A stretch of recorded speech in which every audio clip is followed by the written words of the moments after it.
1 Corinthiens 1:2.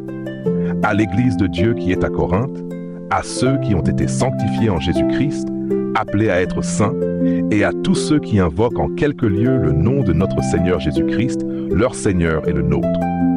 Paul dit que les croyants prient Jésus, l'invoquent, lui parlent, pas comme un simple messager céleste, mais comme leur Seigneur divin.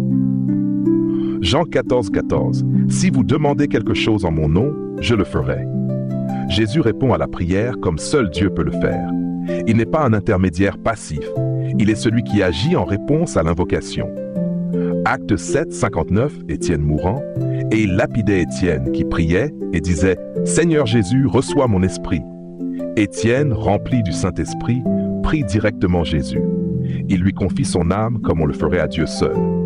Et le ciel ne le corrige pas. Au contraire, il voit Jésus debout à la droite du Père, prêt à l'accueillir.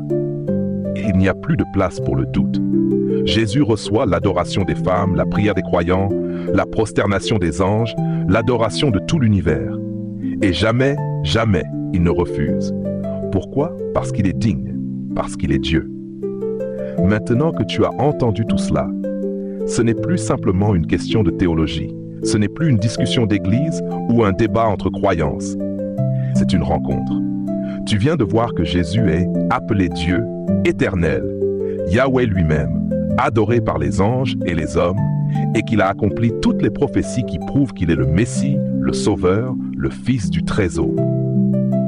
Alors maintenant, la vraie question n'est plus « Qui est Jésus ?», mais plutôt « Qui est Jésus pour moi ?»